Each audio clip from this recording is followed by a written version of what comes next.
ये है दिल्ली दर्पण। आज सुबह मनीष सिसोदिया जी ने, दिल्ली के शिक्षा मंत्री ने, सीबीआई छापे के बारे में और किस तरह से कई जगहों पर पूरे देश में सीबीआई के छापे मारे गए, इसके बारे में डिटेल में आपको बताया। एक बात साबित हो गई कि सीबीआई के इतने बड़े छापेमारी के बाद 31 स्थान की, 22 स्थान की, 25 स्थान, लंबे चौड़े छापेमारी की बाद भी, जिसका घंटों तक प्रचार किया गया कि बहुत बड़ा छापा पड़ गया है, सीबीआई अब तक कुछ नहीं बता पाई, सरकार अब तक कुछ नहीं बता पाई, मोदी जी की सरकार कुछ नहीं बता पाई कि क्या निकला, इन छापों में उन्हें क्या मिल गया,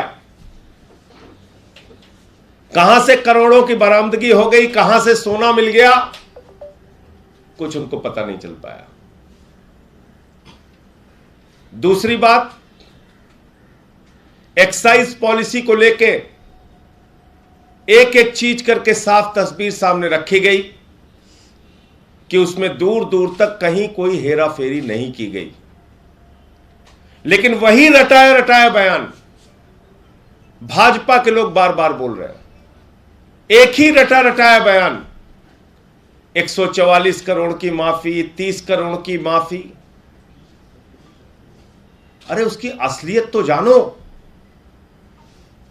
समझो तो। आपको समझना ही नहीं है, क्योंकि जो हमने बार बार कहा वही फिर दोहरा रहा हूं कि मुद्दा शराब नहीं है। मुद्दा अगर शराब नीति होती तो सबसे बड़ा छापा तो पड़ना चाहिए था गुजरात में, जहां जहरीली शराब से 100 से ज्यादा लोग मर गए, जहां पे 10,000 करोड़ से ज्यादा जिस गुजरात में नकली शराब का धंधा होता है, छापे तो वहां पड़ने चाहिए थे ईडी और सीबीआई के। मुद्दा है अरविंद केजरीवाल की बढ़ती हुई लोकप्रियता। मुद्दा है दिल्ली जीते, पंजाब जीते, अब गुजरात कैसे पहुंच गए। मुद्दा है जो बात दिल्ली में करने की कहते हैं और करके दिखाते हैं केजरीवाल, वही योजनाएं गुजरात में अनाउंस कर रहे हैं, और वही फ्री की बिजली, वही शिक्षा, वही स्वास्थ्य की व्यवस्था गुजरात में कैसे देने की बात कर रहे हैं केजरीवाल। और इसके कारण से उनके दो जो सबसे लोकप्रिय मॉडल हैं, शिक्षा के और स्वास्थ्य के, उसको बदनाम करो। बदनाम करने के लिए पहले स्वास्थ्य मंत्री को जेल में डालो, अब शिक्षा मंत्री को जेल में डालने की तैयारी करो।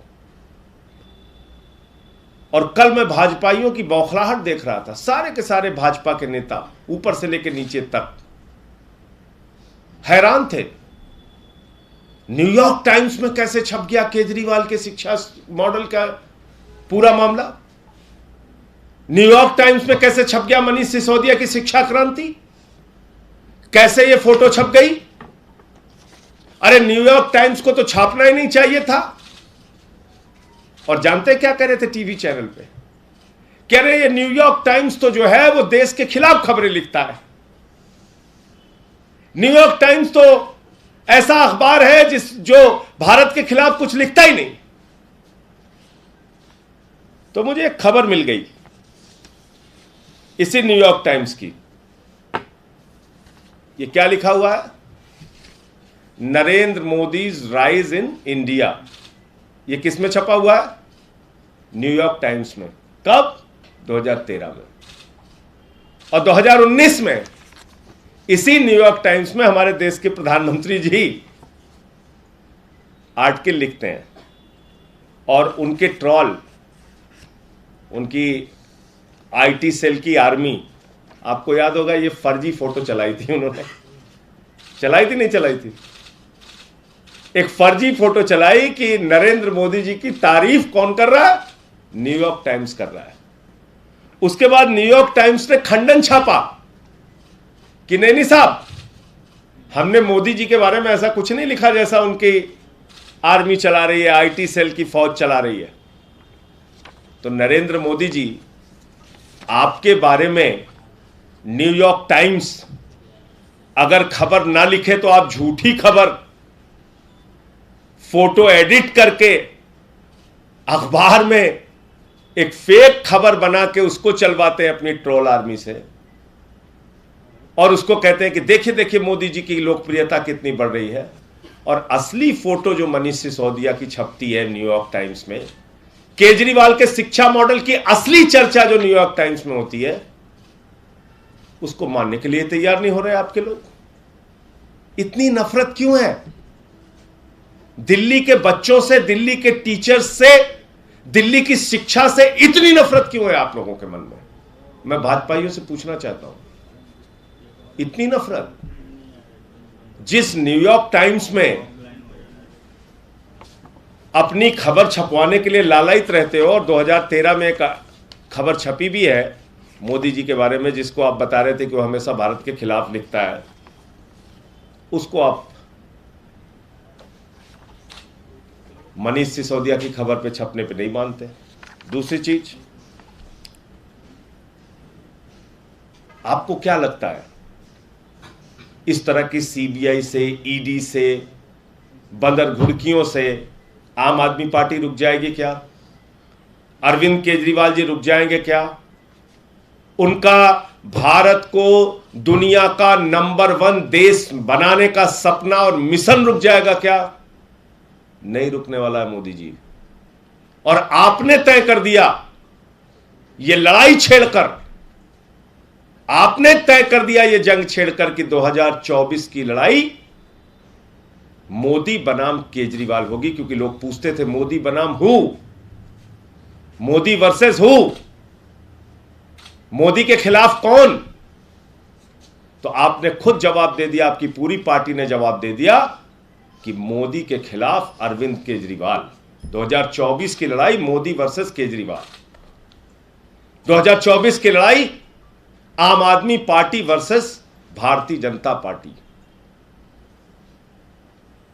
और अब आपके साथ कांग्रेस भी शामिल हो गई है, वो भी आपके साथ खड़ी हो गई है। अब एक एक करके मैं हमारे देश के मंत्री अनुराग ठाकुर जी ने एक प्रेस कॉन्फ्रेंस की, उसमें उन्होंने कहा कि दिल्ली में वो सरकार जो बुजुर्गों को तीर्थ यात्रा कराती है, जो माताओं बहनों को बस की फ्री यात्रा कराती है, जो निःशुल्क बिजली, निःशुल्क पानी, निःशुल्क शिक्षा, निःशुल्क स्वास्थ्य देती है, जो बुजुर्गों को, विधवाओं को, दिव्यांगों को 2 गुना 3 गुना पेंशन देती है, वो बेवड़ी सरकार है। ध्यान से सुनिएगा, शराब बेचकर किस राज्य में कितना राजस्व आता है, कितने धन की प्राप्ति होती है, उसका मैं आंकड़ा पढ़ रहा हूं, और आप अंदाजा लगाइए कि बेवड़ी सरकार कौन है। पहली बेवड़ी सरकार योगी आदित्यनाथ की सरकार, उत्तर प्रदेश की सरकार। कितना राजस्व आता है शराब बेचकर? 21.8%। दूसरी बेवड़ी सरकार कर्नाटक की सरकार। कितना राजस्व आता है भारतीय जनता पार्टी की सरकार को वहां पर? 20.6%।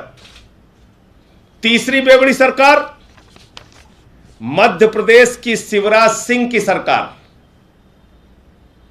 कितना राजस्व आता है मध्य प्रदेश में?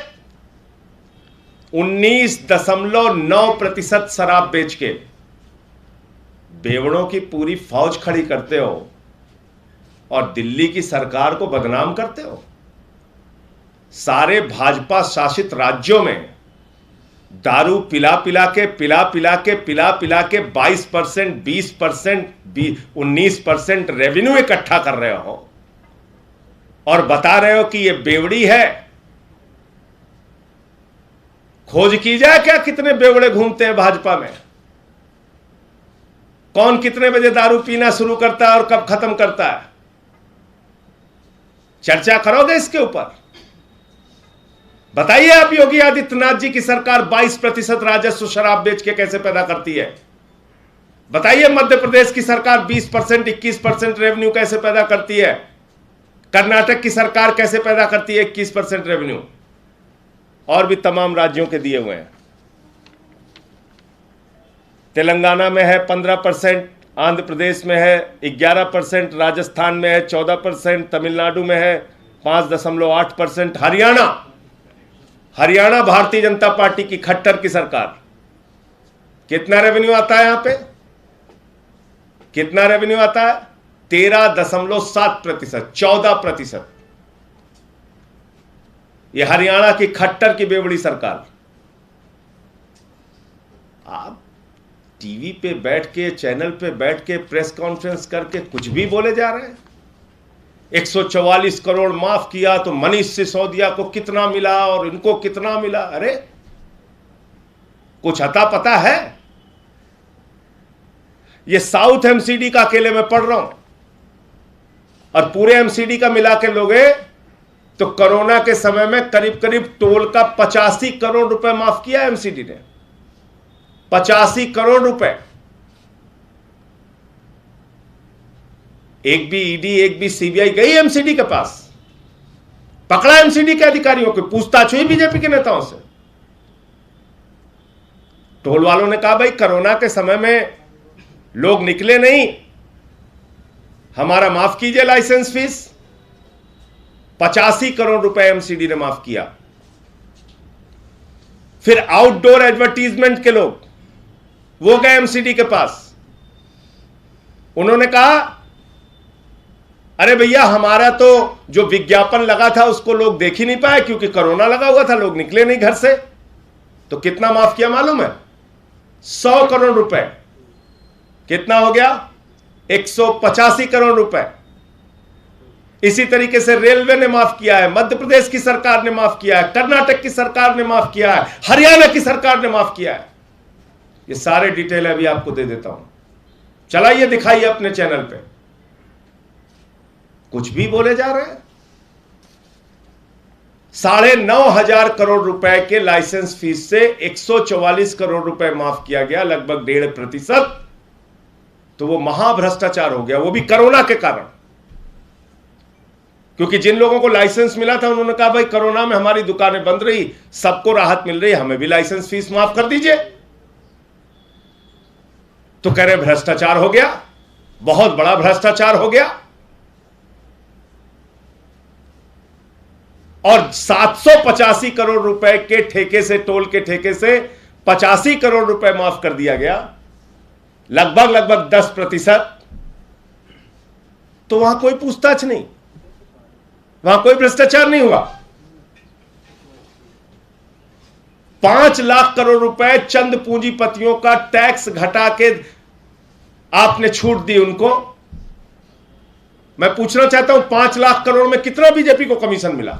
10 लाख करोड़ रुपए चंद पूंजीपतियों का राइट ऑफ किया, कितना कमीशन मिला बीजेपी को? बताइए देश को। कराइए ईडी सीबीआई की जांच। कह रहे हैं 30 करोड़ रुपए लाइसेंस फीस वापस करके भ्रष्टाचार कर दिया। अरे भाई, एयरपोर्ट का एक ठेका निकला 235 करोड़ रुपए का। उस एयरपोर्ट का ठेका देने में शर्त थी कि अगर जीएमआर लाइसेंस की परमिशन देगा, अनुमति देगा, तब वहां पर वो कंपनी अपना काम कर पाएगी, और नहीं अगर अनुमति देगा तो काम नहीं कर पाएगी, उसका पैसा वापस किया जाएगा। यह टेंडर की शर्त में लिखा हुआ है। 30 करोड़ रुपए। अब उस कंपनी को जीएमआर ने परमिशन नहीं दिया, एक दूसरी कंपनी को परमिशन दिया। जिस कंपनी को परमिशन दिया जीएमआर ने, वो भी कोर्ट के ऑर्डर पे, जब परमिशन दिया तो उसने पूरा का पूरा पैसा 235 करोड़ रुपए दिल्ली सरकार को दे दिया। एक भी रुपए का रेवेन्यू लॉस नहीं हुआ। तो जिसको ठेका मिला ही नहीं, उसका पैसा वापस कर दिया गया, क्योंकि वो तो शर्त में लिखा था। कहां भ्रष्टाचार हो गया भैया, बताइए इसमें? कौन सा भ्रष्टाचार हो गया? इस प्रकार से झूठी बातें करके, इसलिए मैं फिर दोहरा रहा हूं, मुद्दा दरअसल शराब नीति नहीं है, मुद्दा है केजरीवाल की शिक्षा और स्वास्थ्य के मॉडल को बदनाम करना। मुद्दा है किसी भी प्रकार से देश का ध्यान बटाना। लेकिन कल भी बोला था, आज भी बोल रहा हूं, नरेंद्र मोदी जी, केजरीवाल अब आपसे रुकेंगे नहीं, उनका शिक्षा का मॉडल अब आपसे रुकेगा नहीं, उनके स्वास्थ्य का मॉडल अब आपसे रुकेगा नहीं। जो भी आपको प्रयास करना है करो। इस प्रकार के कामों से आपका कोई भला होने वाला नहीं है। हम लोग लड़ेंगे और सच्चाई के साथ मैदान में खड़े रहेंगे। आपने ऐसे बहुत सारे प्रयास पहले भी किए हैं, हताशा हाथ लगी है। तब जब केजरीवाल के दफ्तर पे छापा मारा था, कुछ नहीं निकला। तब जब मनीष सिसोदिया के घर पे सीबीआई का छापा मारा था, कुछ नहीं निकला। तब जब 400 फाइलों की सुंगलू कमेटी से जांच कराई थी, कुछ नहीं निकला। 40 विधायकों को गिरफ्तार करके जेल में डाला और बाद में कोर्ट से फटकार लगी कई मामलों में, कुछ नहीं निकला। तब जब आप एक सर्विसेज के मामले में सीबीआई की जांच कराते हैं, 3 साल के बाद कह देते हैं सत्येंद्र जैन के पास कुछ नहीं निकला।